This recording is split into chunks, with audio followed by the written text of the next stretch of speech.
You're listening to the Bear Down Chicago podcast with Logan Bradley, Ryan Dangle, Patrick Sheldon, Brendan Shagrew, and Jack Wright.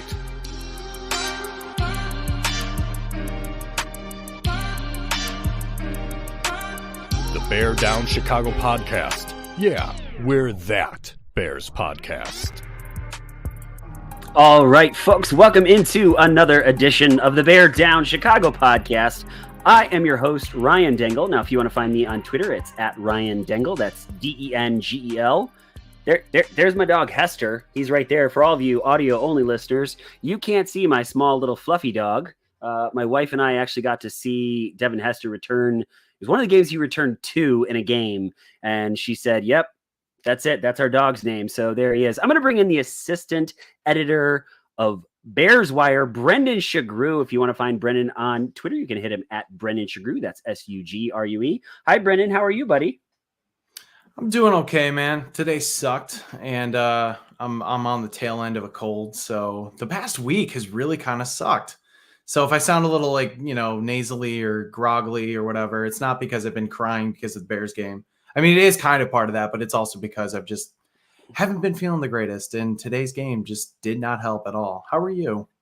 I'm elated. I think Justin Fields proved that you need to keep this guy around. I actually think that him sitting for a couple weeks was maybe a really good thing for him. And Luke Getsy, for the most part, until the very end of the game, called a good game that highlighted Justin's talents, and we keep draft position. So I'm pretty happy. And I know you and Jack are ready. I wish Shells was going to be here tonight because I would have some backup, but it's okay.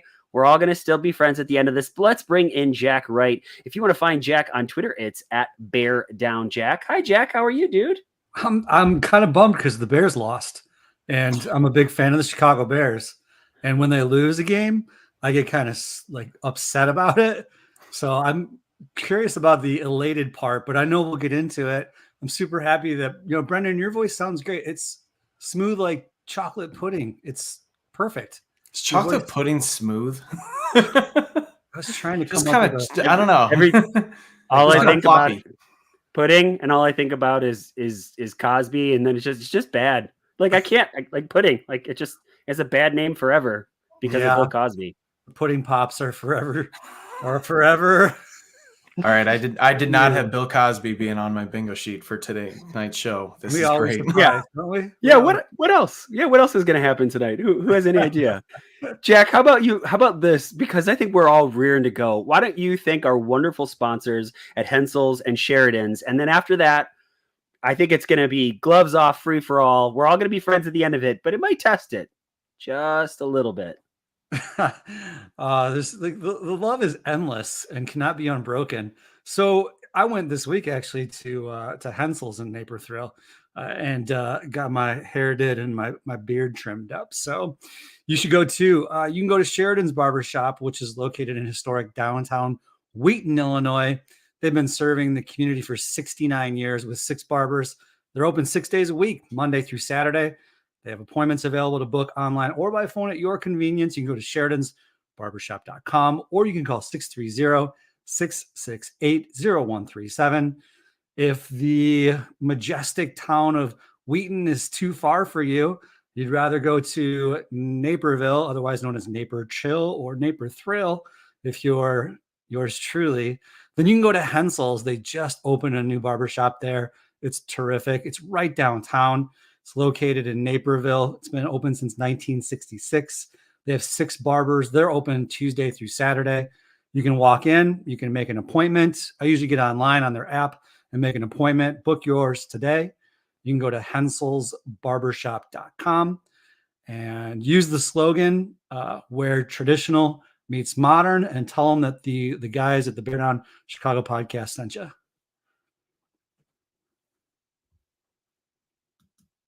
Oh, Ryan. Oh boy. I'm that guy. Take that L, All right. baby. So how about this, Brendan? Why don't you give us our breakdown so that in that point we can talk about all the things going on, because I know you've got a good breakdown for us about how the game went, and then we can get into this thing. So Brendan, give me just 1 second. I got to get this technology rolling, and let's hear it, baby. We go live to the Paris of the Midwest. That apparently is a real nickname for AKA Detroit, Michigan, for the latest installment of Animal Warfare between the Bears and the Lions. And while the Lions call Ford Field home, it was the Bears who honored the stadium and the company first by having the Foreman get the first score. Deontay Foreman, that is. The Bears went up 7-0 and had a chance to increase their lead when the Tyreek Stevenson Expressway was jammed up after he picked off a pass. But the Bears couldn't keep the Lions from sleeping tonight. Detroit attacked on the next possession and went all NCIS on their ass, thanks to Jameer Leroy Jethro Gibbs to knot things up at 7 apiece. A field goal wasn't enough to keep the lead for the Bears either going into halftime, as Amon-Ra St. Brown let his light shine down on the Lions to take a 14-10 lead. The third quarter was all Bears, though, as Justin Fields reminded us that the DJs got us falling in love again with a long touchdown score to make it 20-14. And Detroit was feeling thankful this time of year as they gave away a fumble. They gave away an interception to keep the Bears in the lead. It truly is the season of thanks, people. And because of that, the Bears felt they needed to return the favor. Up by double digits with 4 minutes left, Jared Turn Your Head and Goff delivered a shot of Jameson Williams right down the throat of the defense to pull the Lions back in. And before you know it, old friend David Montgomery Burns made sure it was the blurst of times by completing the comeback. Lions win 31-26. As a serious question, how do you think David Montgomery feels? Like, I mean, I guess I don't get they offered him pretty good money. They wanted him to stick around, but he kind of had that chip on his shoulder. I'm so angry at the Bears. I want to show them. That's really good retribution for a guy, but I still don't think the Bears did him dirty or anything along those lines. What do you guys got to think about that?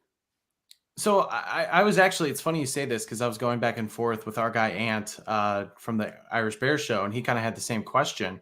He was asking does David Montgomery really have to hold those those down feelings or whatever?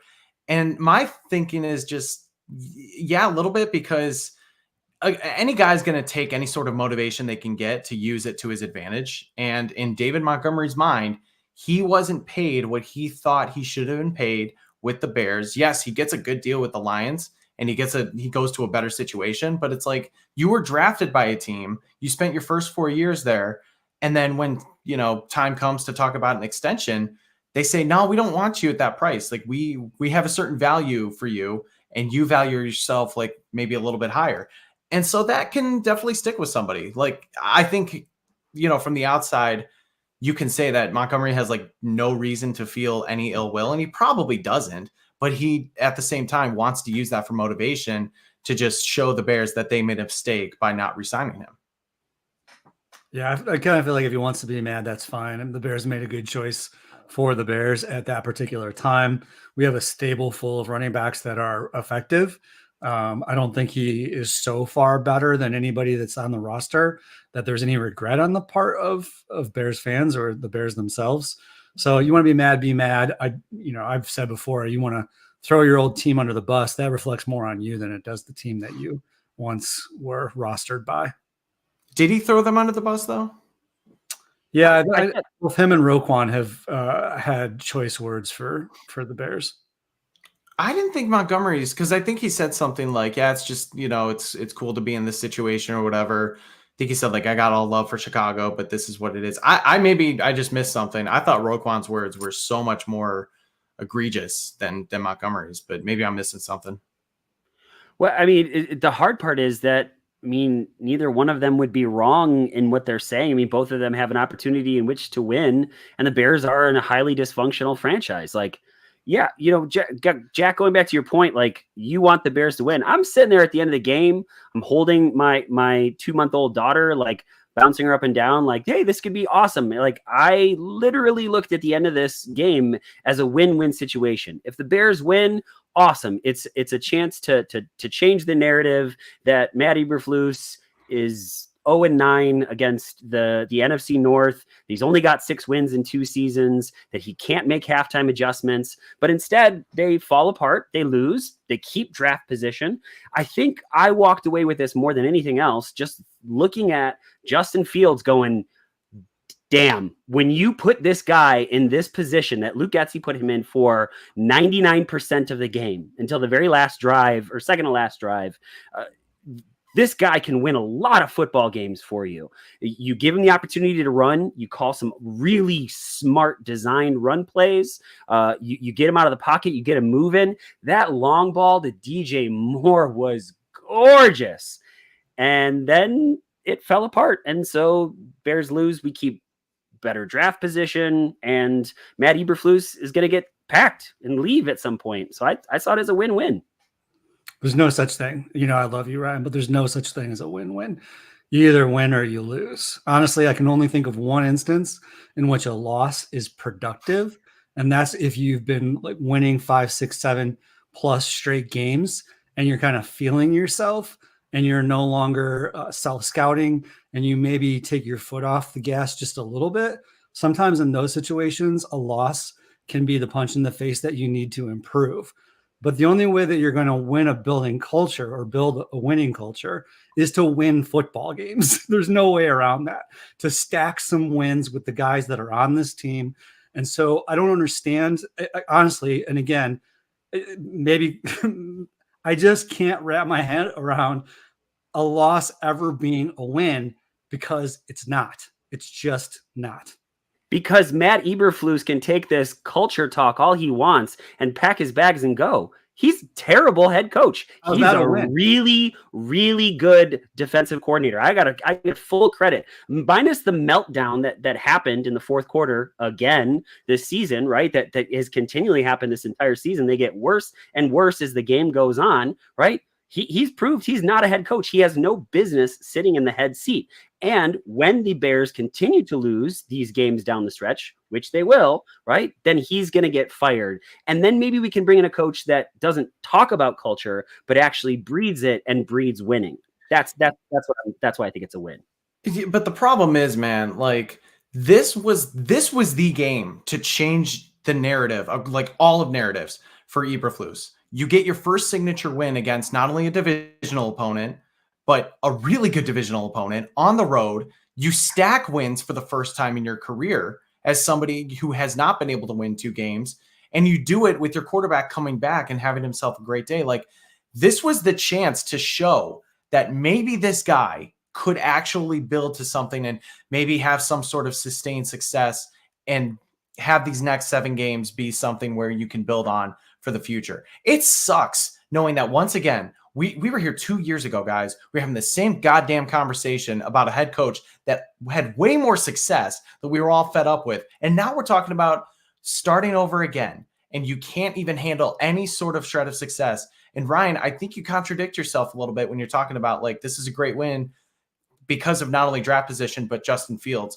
All this does is put another nail in the coffin that he's going to be playing somewhere else, because you can't keep losing and bring in another coach and another potential front office, probably just a coach, and then have him say, okay, you're going to win with Justin Fields now for his 3rd head coach in what would be 4 years, I believe. That doesn't work. That's not going to work. They didn't do that with Matt Eberflus. They hired a defensive-minded head coach, and Luke Getsy, who, hey, works with Aaron Rodgers, who is nothing like Justin Fields, doesn't do that. Now you have an opportunity for Ryan Poles, who you guys have said he's a really smart guy, and I agree for the most part that I think he's done more positive than he has done negative. And so now it's your opportunity. Bring in an offensive-minded coach that will take Justin's skill set and run with it, instead of Luke Getsy, who has. Again, I think today he called a really good game, but has been so wildly inconsistent in playing to players' strengths. And so yes, I hear what you're saying, Brendan, but I'm not. This guy is not it. And I think to some extent, you guys have a little bit of Stockholm syndrome. Like, you're so like jarred as Bears fans, and you've been doing this, that you're like, you know what? Let's stick with a guy that keeps losing football games, because you know what? Hold on. No. No, I'm not saying I want to stick with him. I'm not on that plan right now. I'm saying this was a chance to change the narrative and to actually build on something and maybe have a conversation at the end of the year. I'm not saying like Eberflus is a good coach by any means, because today just further proved that he's not. I'm saying that now you're hitting the restart button. And because of that, because of where the Bears are at and likely having those draft picks and everything, a new head coach and a GM like Ryan Poles is most likely going to move on from Justin Fields. And that sucks because he is so damn talented and he is somebody who I think you can build a team around. But it's like at some point now you're heading into those, possible extension talks, and you have to, determine whether he's going to have a 5th-year option. Like the clock is not lining up now. And it feels like it's going to have to be a full restart. And that sucks for somebody like Fields. That's all I'm saying.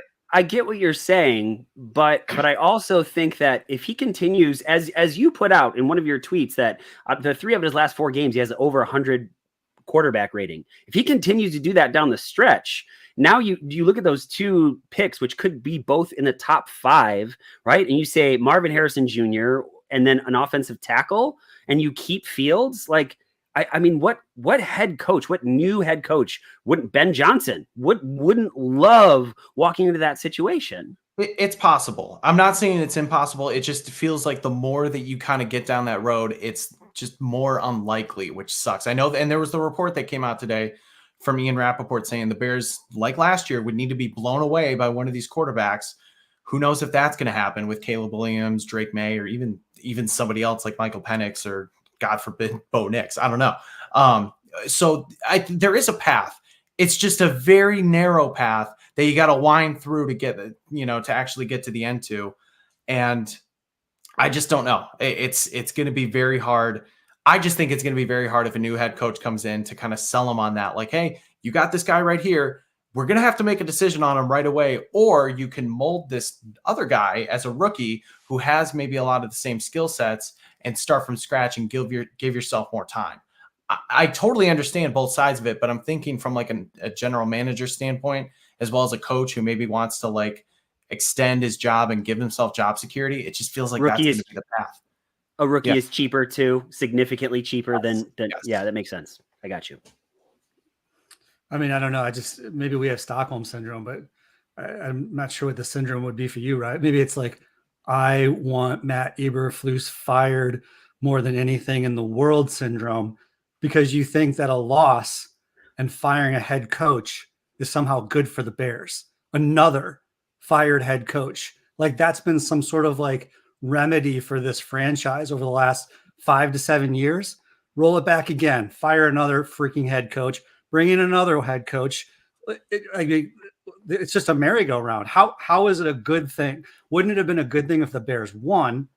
And to Sugar's earlier point, like Flus starts to show that he's got killer instincts at the end of the game, and that he clearly rallied that defense together and clearly had a plan against the Detroit Lions,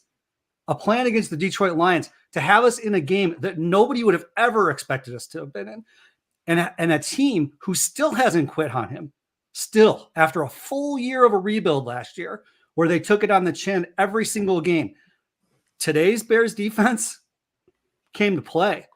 They thumped and they created turnovers, and we were in a game we should have never been in. So the trajectory would have been Bears win, Flus stacks 2 wins, we don't hire another freaking head coach, and the rebuild continues. That's a win, not your scenario. Dude, Jack, do you hear what you're saying? It didn't happen, Jack. It doesn't happen. This guy doesn't win football games. He might be a wonderful human being that I would love to give hugs and have long conversations with. If he was the Bears defensive coordinator, I'd be stacked about it. But he's won 6 games in 2 years, man. I don't understand why you love this guy. Why you're all about. Don't do that. No, yes, you do. Yes, you do. Continue. No. Let's let the rebuild happen. Let Matt Eberflus continue to F this team up, because he's not doing it. He's not winning. He's not winning. This is the only thing. It's hold on. It's performance based. If this were college, if this were high school, we're having different conversation. He's got culture in the locker room. It doesn't matter. When it comes to the pros, it's wins and losses. This guy has no idea how to win a football game. And the biggest sign of that is today and the Denver Broncos. His teams fell apart. If I have to be careful and let's kick field goals when it's 4th and 1 against the Detroit Lions, which they continually play well in the fourth quarter, and you don't. You know what? You're right. And then run 2 of the exact same run plays up the gut for no yards, then chuck it deep for 26 seconds and hand the ball back to Detroit. That's terrible coaching. This guy has got to, I don't know what you see in him that makes you want to keep this dude around. No idea. I've never said I wanted to keep him around. I'm just not in the club of it's all Flus's freaking fault. Like, that's so not nuanced. It's unbelievable.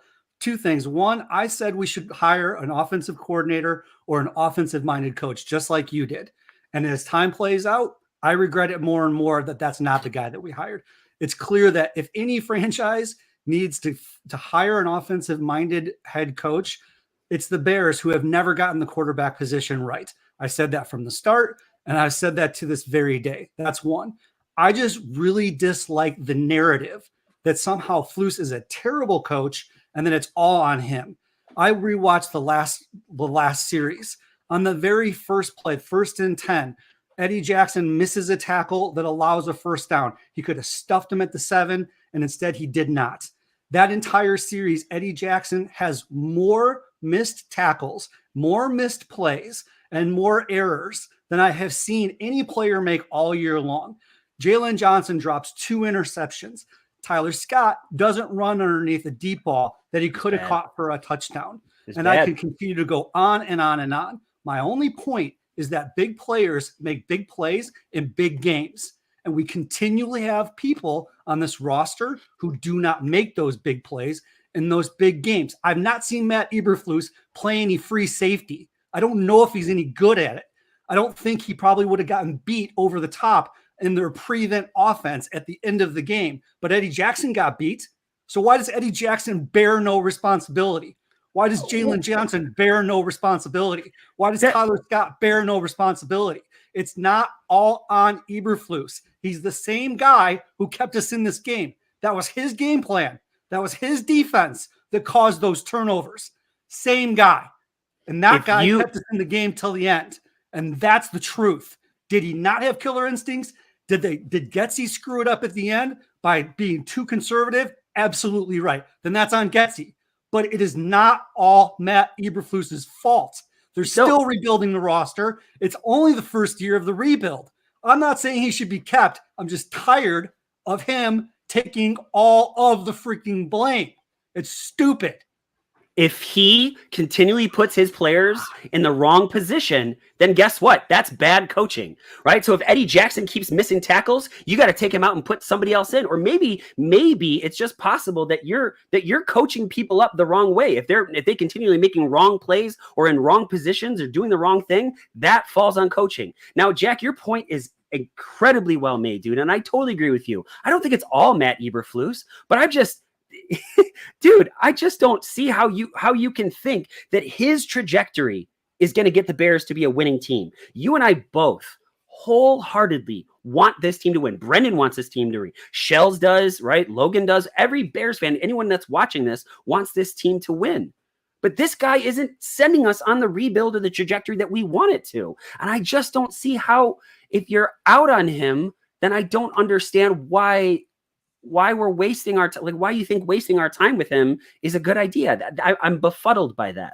Because I don't see any value of this continued BS fire people under the sun mentality.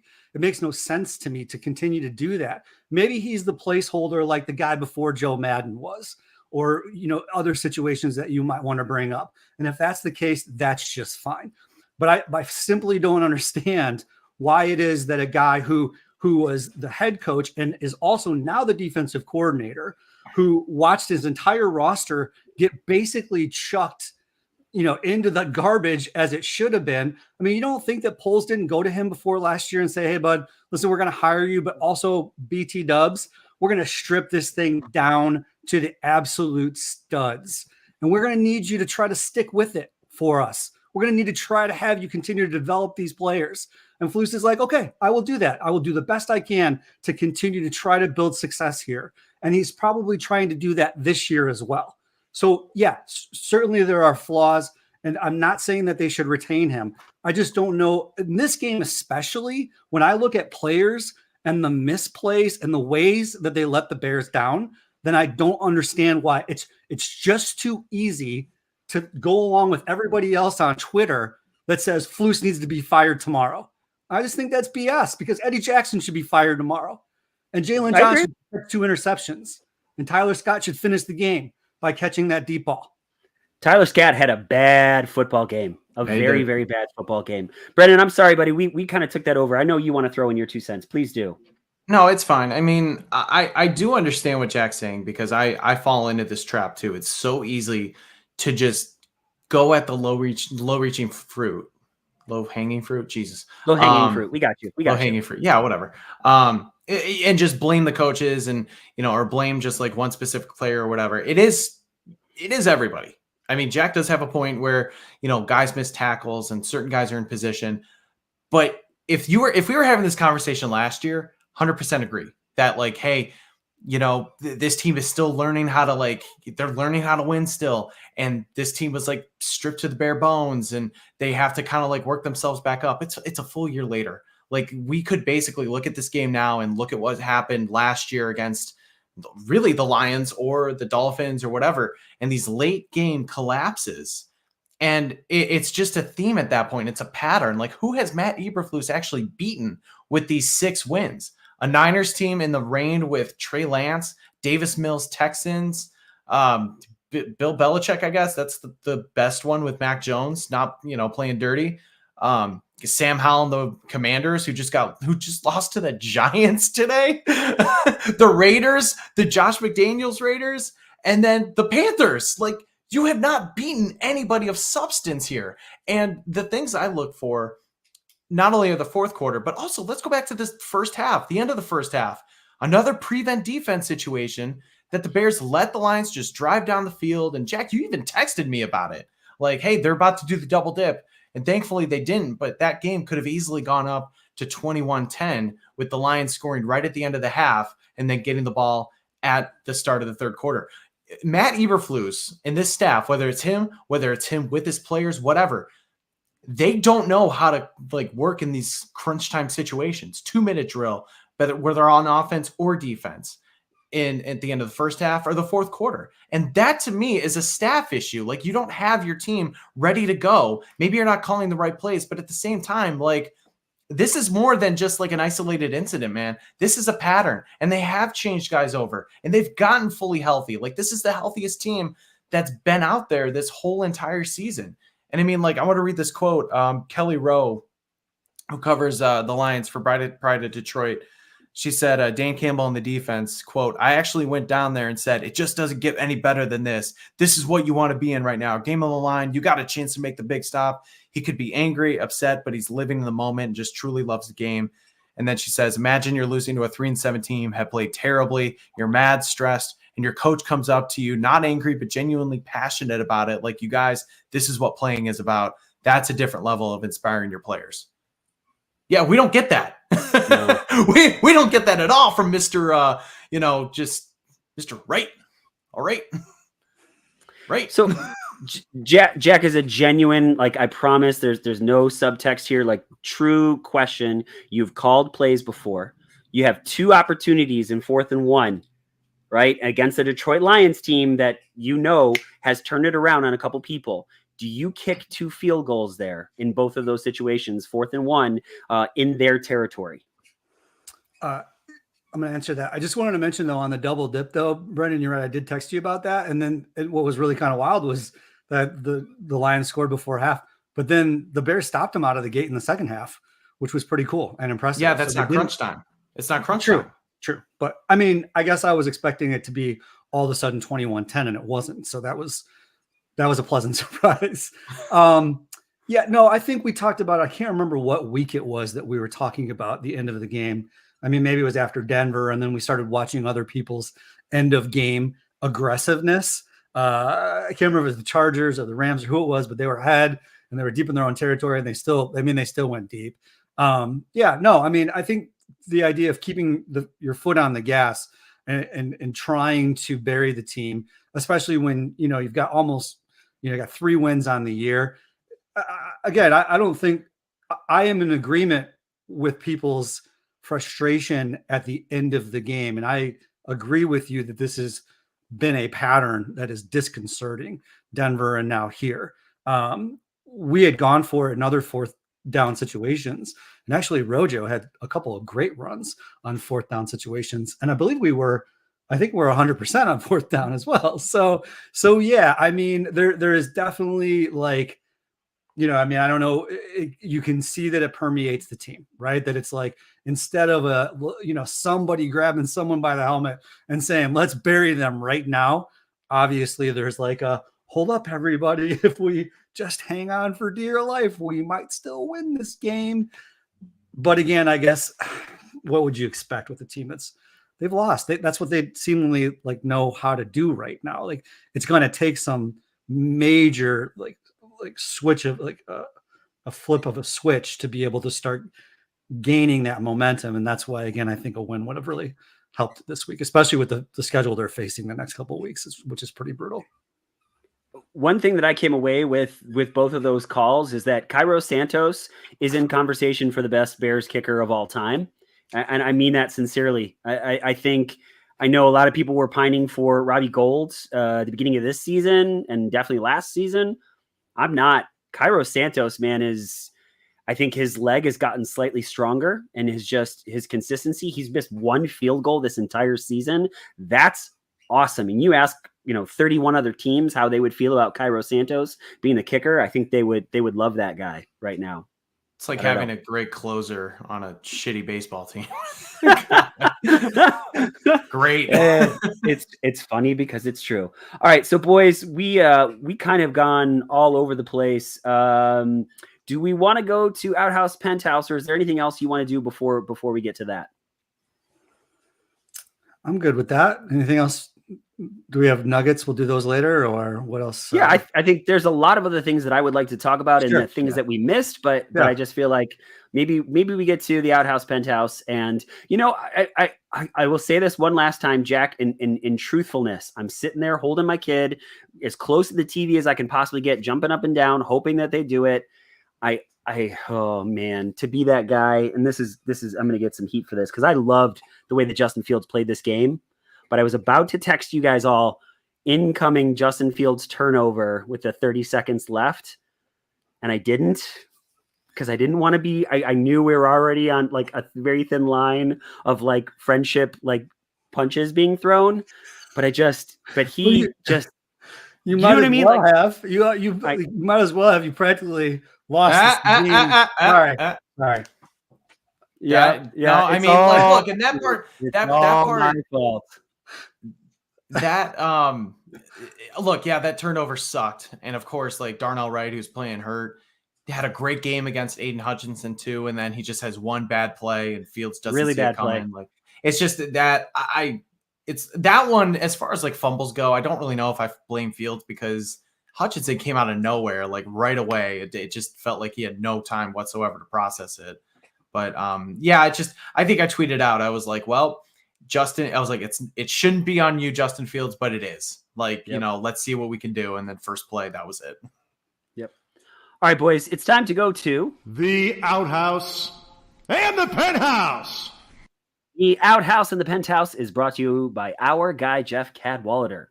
Now, folks, are you thinking about buying a house? Are you thinking about maybe taking your business from online to in person. You're a business owner, you are a homeowner, an investor. What are you thinking about? If you are, reach out to our guy, Jeff Cadwallader. He is the absolute and utter best. Jeff Cadwallader with SVN Landmark. Give him a call, give him a text, 630-254-4734.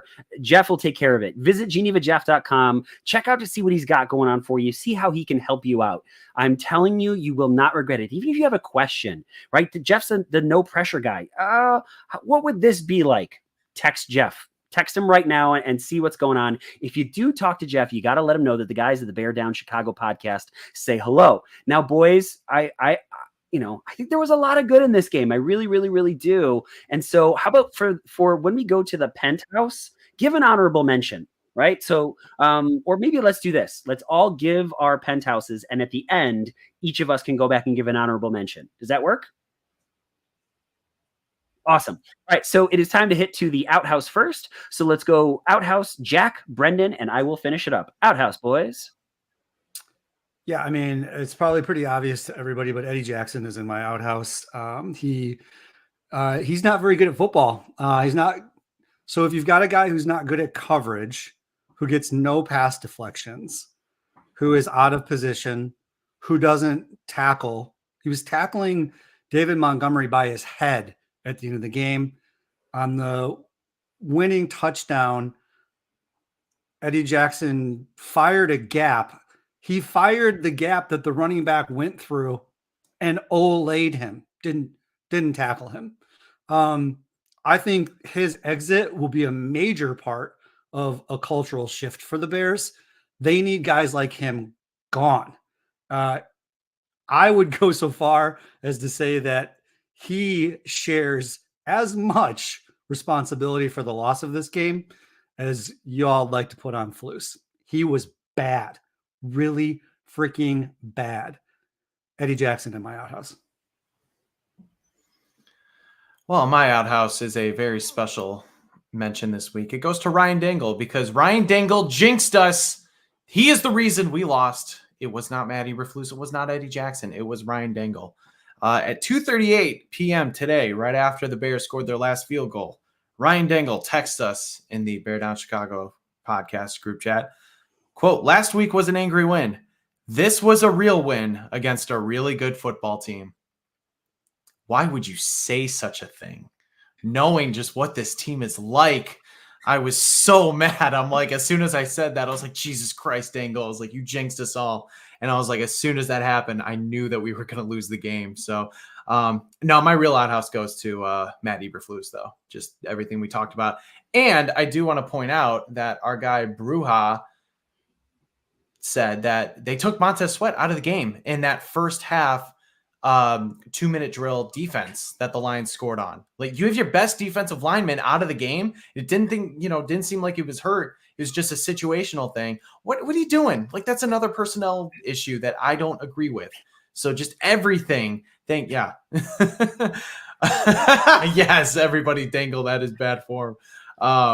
Yeah. So Matt Eberflus is my real outhouse, but Ryan Dangle deserves a little shout out as well for that just brutal jinx.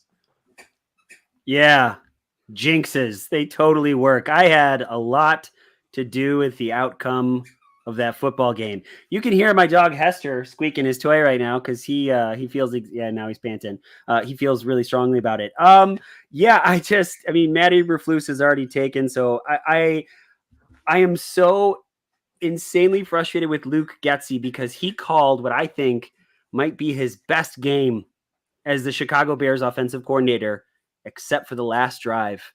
You call Khalil Herbert up the drive, up the gut twice, and the first one gets you no yards. You have one of the best, mobile scrambling quarterbacks who has run all over Detroit. Nah, let's not even give him an option to do it. Now, Tyler Scott takes full blame for that. Just like, hey, I'm going to slow up. Oh, if I would have kept running, Justin Fields would have hit me perfectly in stride. But I said it. Luke Getsy shit the bed when it really counted. And I just think that's emblematic of this coaching staff. All right, boys, let's go same order. Let's go penthouse. So I am, as you all know, on the TJ Edwards fan club this year. I'm so excited for the way he's played. I love it that he's a local kid. There was a little bit of like back and forth this week because the Ravens were on Thursday night, and they're talking about, the top 3 tacklers. Anyway, I mean, Edwards is he's such a stud. He had another 9 tackles today. He had a pass deflection and he had an INT. So, man, I mean, I love TJ Brooks, but this time TJ Edwards is my guy. Oh man, this is easy. It's Justin Fields. I want to do like the Michael Irvin, Ryan Clark thing where he's like, but I got to give it to him. Justin Fields. Like seeing him come back and operate that offense so effectively, the design quarterback runs, the fact that he stood in the pocket too and kind of took some of those hits. He was a little bit more, I'd say, decisive than we've seen in the past where he's actually, firing balls to receivers. That like rolling to the left, finding Mooney on that 24-yard out route, I think was just magnificent. Like he, for 99% of the game, I think you said that, Ryan, Justin Fields was awesome. Like he just showed what kind of playmaker he was. 16 of 23, 169 yards. The yardage wasn't there, but I mean, he's not really a box score kind of guy. 1 touchdown, only took 2 sacks. One of them was the last play of the game. So really, 1 sack throughout all of that. I think they had like 70 plays too. So I'll take that all day.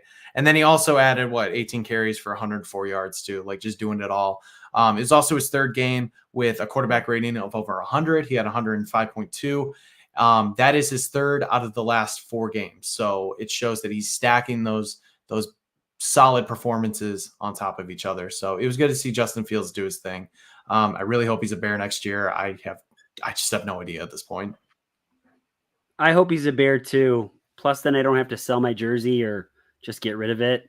It's kind of a bummer. I mean, I kept my Khalil Mack jersey, and I don't feel bad about wearing it. So maybe I'll just do the same thing with the Fields. I still wear my old jerseys. Yeah, why not? Yeah, why not? There's a lot of guys. I could go Cairo Santos, but I'm going to go DJ Moore.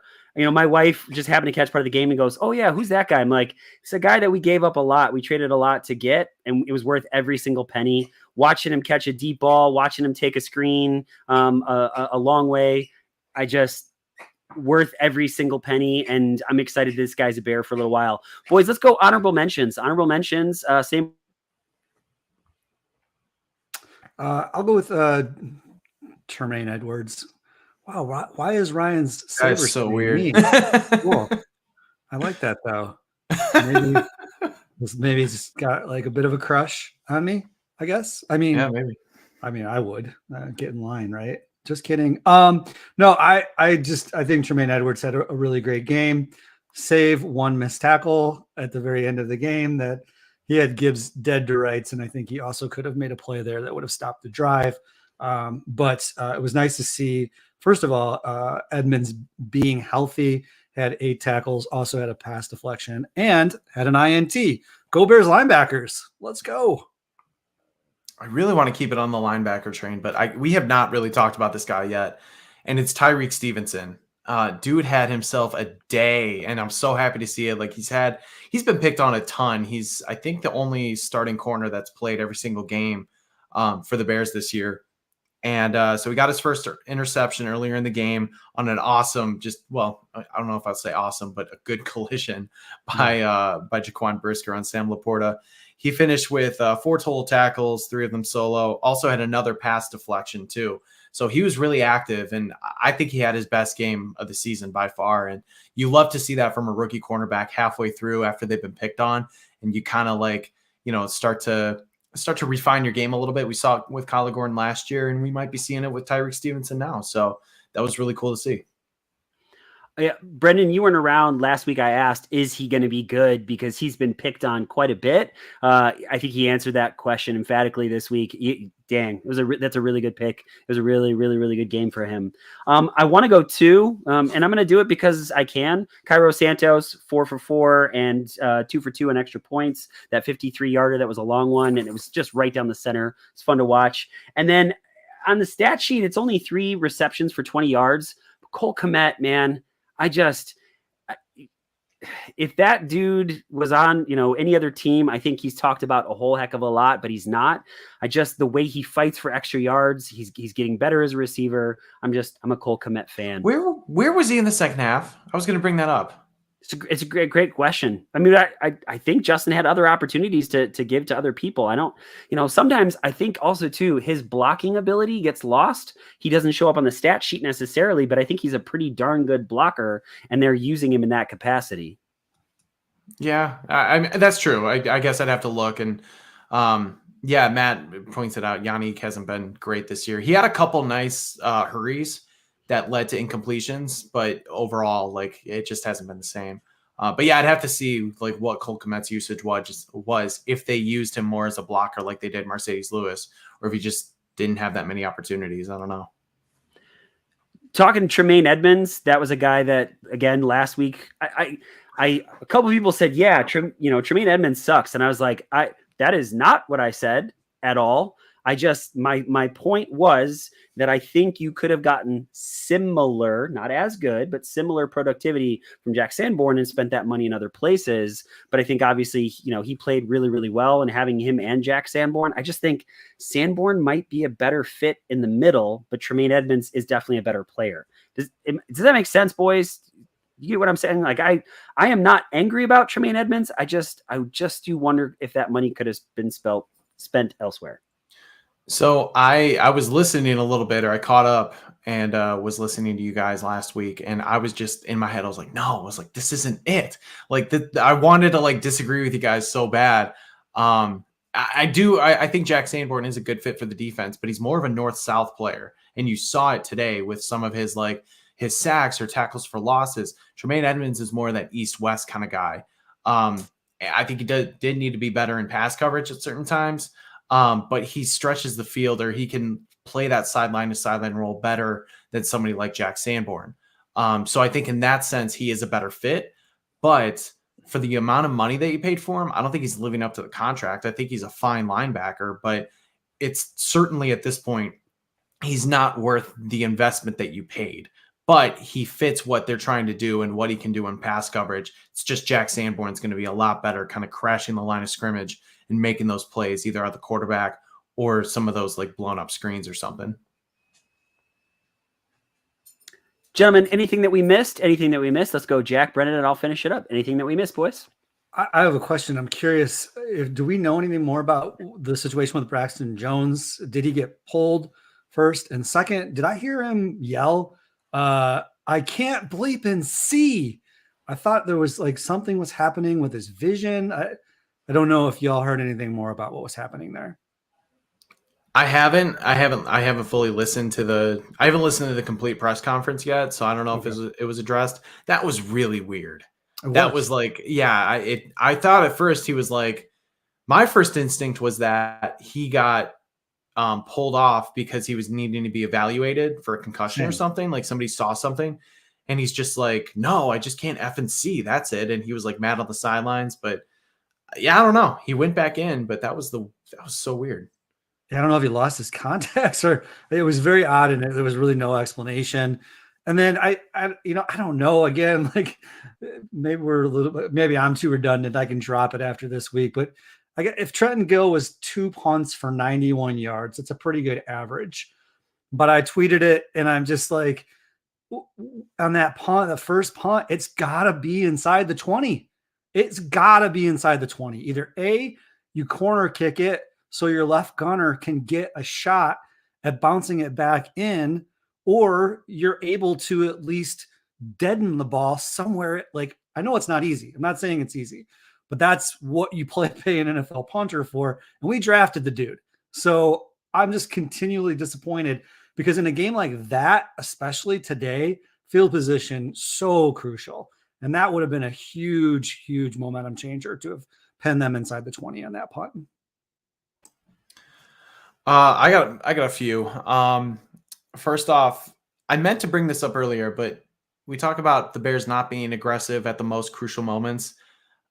It really pisses me off when they are earlier in the game, when like maybe it's not as much of consequence, because I'm just going through my notes. I love them going for it on 4th and 1 with that pass to DJ Moore. Like that is something where you're trusting your quarterback and your number one wide receiver to make a play like that. Why can't you do more of that in some of those situations where people know that you're going to run the ball? Instead of doing 2 handoffs off the middle, move the pocket a little bit, get the ball to your receiver, let your quarterback run and get yards, because he's shown that no matter what, he can do that. Don't be so predictable, because it did work earlier. And we talked about the 4th down conversions, but how they got them, I think, was really, really effective. We didn't talk about Lucas Patrick getting hurt. I thought that was very interesting, because not only did they not go to Cody Whitehair, they went to Dane Feeney, but Fields and Feeney were not on the same page for a lot of that game. It was very, I understand, because Feeney's only played like 3 snaps at center, and the last time that happened was week 2, and you're playing in an environment that is so freaking loud. Like I've never heard Ford Field as loud as it was, at least through the broadcast. It was crazy. But yeah, they were going after each other a little bit. They weren't on the same page. A lot of those delay games, and, getting down like right at the end of the play clock made me really, really nervous quite a few times. So that's going to be something to monitor, what Lucas Patrick's status is going to be. Same thing for Deontay Foreman. He goes out. I think that changed their dynamic a little bit. You're right. Yeah. YGK, our guy, that hit should have been a flag. That was a blind side. There were a lot of hits that should have been flags, actually. A lot of hits on Fields, that blindside block. I thought there was a face mask on one of the runs that wasn't called.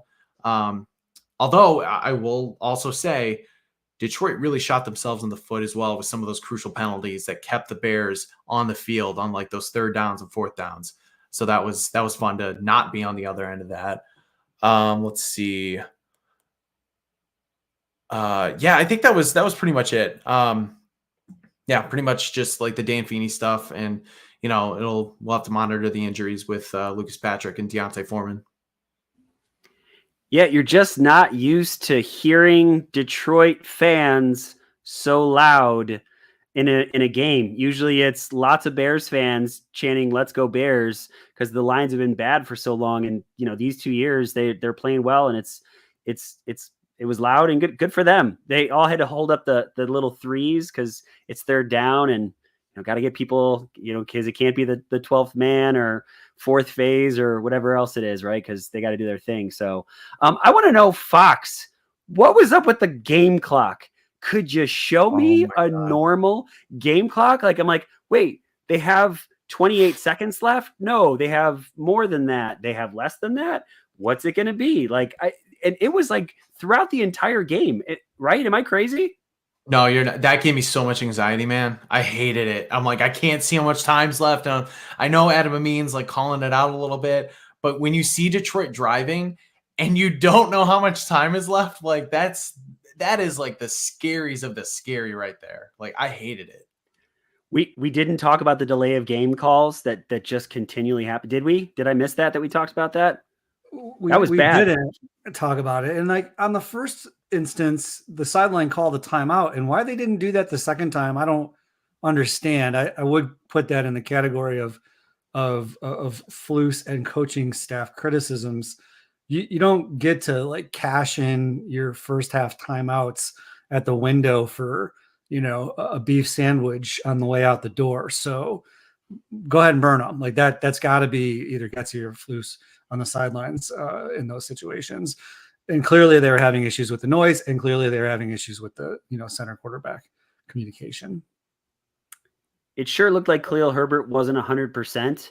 And I was very excited about the Deontay Foreman, Khalil Herbert 1-2 punch. And, Foreman then going out being hurt. I'm excited that Roschon is here, because I kind of feel like the Bears wasted is not the right pick at all. Roschon is going to be a very good running back, but I just feel like with Deontay Foreman and Khalil Herbert, like I really like that 1-2 punch when those dudes are healthy. But because they have so many good running backs in their stable, I think you're going to get a lot of Roschon Johnson coming up here. And I think I might have been proven a little bit wrong because I think he played really, really, really well. So that was kind of fun to see. Yeah, Darnell Wright, we already talked about that, played really, really well against Hutch for most of the game, except the very, very last one when it kind of really counted, which is kind of a bummer. And the last question that I have for you guys, Justin Fields, Caleb Williams, Drake May, who do you think will be the Bears starting quarterback at the start of next season? I don't know, man. There's still so much. Like, I want to say, like, it sucks to say this, but I really want to give the cop-out answer and just say, like, let me see after week 18, because, yeah, I know the Panthers lost again. I know the Bears lost. I think currently they hold the number 1 and number 4 picks, but I just sort of, like, need to get to that point to see what happens. I know with the college quarterbacks, for the most part, they're done. Caleb Williams probably won't be playing in a bowl game. He's done. He's had a terrible end of the season. Drake May, better, but is that somebody you can actually pick first overall?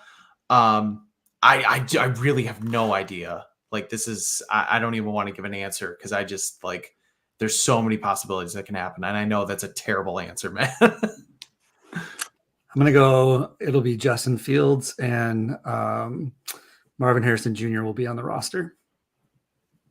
Who's the other pick? What's that?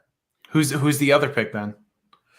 That's a good question, honestly. I mean, I still think that they should take a quarterback at some point, but I think there's still the needs at O-line and D-line that you're going to fill, in my opinion. I think you probably scout out the draft for whoever you think is the best center, or we'll see what happens with Jones. You just need more depth at the O-line. It's not going to be right until that O-line is solid from left all the way to right. And I think we all know that and agree on that. So, yeah, I think Braxton Jones wasn't the problem. Somewhere in the middle was the problem today. I texted these guys as a genuine question asking. It seemed like, especially when the Bears were trying to run the ball early, that the defensive pressure from the interior of the defensive line for the Detroit Lions just had our number. So, my thought is Marvin Harrison Jr., get him and DJ Moore, just like, and keep Justin Fields, and then get the best pass rusher available in the first round. And then the second or third, you get a center, because you can get a really good center in the second or third round. And then from there, pick whatever defensive player Flus wants. I don't really care, shore up the offensive line, get Fields another weapon. I'd love to see Justin Fields one more season at least. That's how I feel about it. Flus gets to have a pick on a defensive player. I don't know, man. I was gonna say, you just I don't know. No, I don't want Flus back. I just feel like the Bears are stupid, so they're probably gonna bring him back because he builds culture, right? Can you admit to me that he's not worse than Trestman? He's not worse than Trestman. That's a terrible comp. Terrible. I don't know if I can, my friend. No, I don't think so. I don't think Here's why.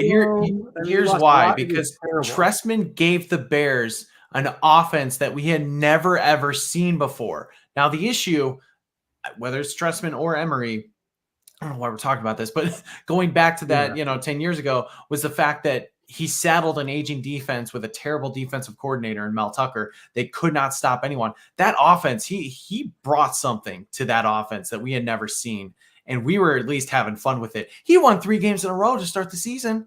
He won 3 games in a goddamn row. He was 2-1 in 2014 before everything went to shit. Can Matt Eberflus do that? Such sad Bears fans, aren't we? Yeah, I know. I know. I mean, winning and losing wise, it's not close. Eberflus is by far the worst. The eye test. I think that Jack, you're asking all those losses from last year, Ryan. Oh man, come on. How are you pinning those losses on Flus? If a loss isn't on a head coach, who is it on? Well, from last year, like Brendan from last year, seriously? Why would he get all those losses from last year? That's crazy. Because he still couldn't manage timeouts last year, and he still has a lot of the issues, man. There's like all of the guys that they cut are made practice squads or didn't even make practice squads. Guys that started last year for the Bears. Roquan gone, Quinn gone, Demo gone. Like, no way. No freaking way do you pin all of those losses. I'm not pinning all of them, but a lot, like somebody's got to answer for wins and losses. There was not a quarterback it's they've ever had. Yes, Houston Texans. Houston Texans. DeMeco Ryan has that team that is devoid of talent, minus a phenomenal quarterback, playing like a championship team, because that's a good coach right there. They've got QB1, clear cut, no doubt. Justin Fields played like QB1 today and still got the L. Has he though? Has he played like QB1 all of last year? No, not all of last year, but the last couple starts for this season, he's been pretty good. He also played like absolute dog shit and won a game too. True. Here's the thing. I think we can agree. Mark Dressman was really bad. Matt Nagy was pretty terrible. And Matt Eberflus deserves to be in the conversation for worst Bears head coach of the last 20 years or more. All I'm saying is I think this, not that it's a contest because everything's just bad, but like this definitely makes Matt Nagy look a lot better. Did you throw up in your mouth a little when you said that? A little bit, but yeah. I think he was as bad as we think, Brennan. We're looking at it with rose-colored glasses because Flus is terrible. So I don't know. Boys, let's get out of here. We're kind of on a mode where we're not going to kill each other. So let's end things on a positive light. Let's get to shout-outs. 4 shout-outs. Let's go. Brendan, Jack, and I will finish it up. Shout-outs, boys. Oh, I'm so not prepared. My one shout out goes to my guy Mike Kula. Celebrated a birthday yesterday. We were actually at Friendsgiving, and it was so funny. Somebody, his girlfriend comes out with a cake and starts singing, and I'm just like, who the hell's birthday is this? And like, she slowly makes her way towards Mike, and I was like, I didn't know it was your birthday. Oh my God. I just felt so stupid, but Mike is a really nice guy. I got to know him over the last couple of years. He actually told me I turned him on to the podcast because he's a big Bears fan. And he's like, yeah, I've been listening to the podcast a lot. Really enjoy it. And then he did make a comment and said, I can't believe Jack is so positive all the time. But that's, that's him. So I was like, yeah, I know. But it was cool to talk with him, see him again. So shout out to him. Happy birthday, man. It was good to see you. And yeah, I think that's all I got. I don't really have any shout outs. Yeah, just shout out to all the Bears fans for continuing to watch. Everybody in the chat. The chat's popping today. Guys like, Matt Vanderzanen, YGK has been going off. Bruja, I'm going to miss somebody, so I apologize. But you guys are awesome. We see it. We read it. So thank you. It's really fun to have conversations, have you guys react, and also have your own conversations in here. It's really cool. I was going to shout those folks out, so I'm glad that you did that, because it is nice to have so much interaction, and all the questions that are made or asked, and then some of the comments that we pop up on the screen. I mean, it's why we do it. I was thinking this again on my way home from Connor had his football banquet tonight, and I just thought, I freaking love football Sundays. I just love football. And maybe that's why your friend is like, he's so positive. I was just thinking about when it's over, how sad I will be. Even though I was so heartbroken that the Bears won or lost today, I still just think, like, from the bets to the fantasy to the, to watching the red zone to being able to just talk football with all of you.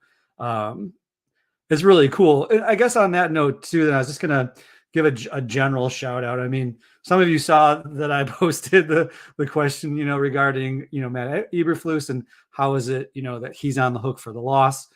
And I am incredibly thankful for individuals who are willing to partake in a discussion. You've heard me say this before. Even on X, if there's trolls or people that are super negative, I don't generally engage. I'm just going to give one piece of brief unsolicited advice. I try not to do this too often because unsolicited advice is not generally welcome.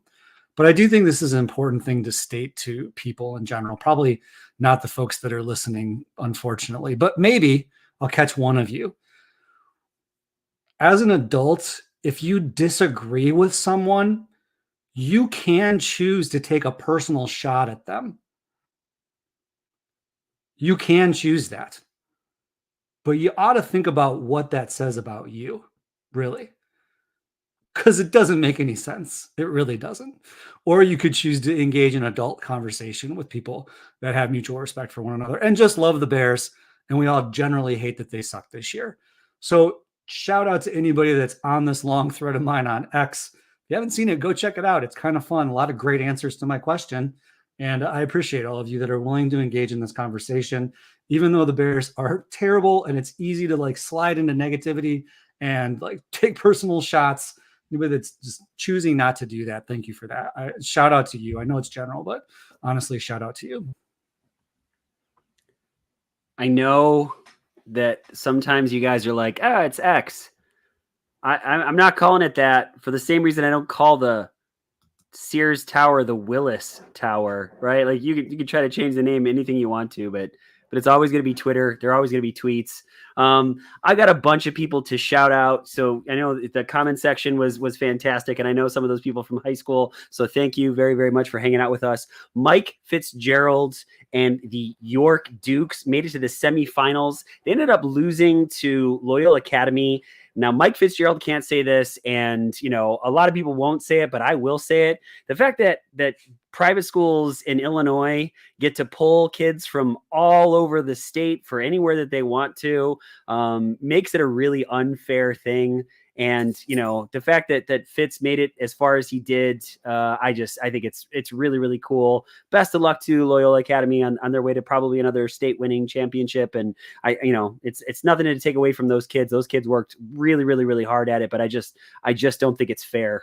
And so shout out to those guys. The Roar of the Lions, we tried really hard to get us onto their show and them onto our show, but it just didn't work out. Just much love for those guys. I love talking football with those guys. They know so much and they're so good. And Michael Halatek has also asked me on his show quite a bit. And so we're very thankful to you. So now, folks, we know I say this every single week. You can get your Bears content anywhere, but you've chosen to hang out with Jack, Brennan, and I. And I know Logan appreciates it and Shells appreciates it, but they're not here.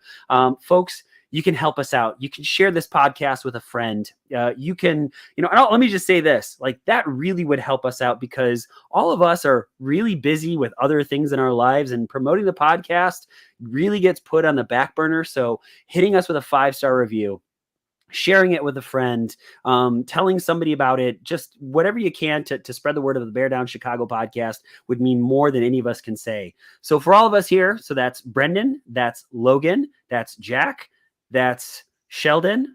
Did I get everybody this time, Brendan? I don't want to leave anybody out. I think so. Folks, have a fantastic, wonderful evening. We look forward to talking to you soon. And as always, Bear Down, Chicago.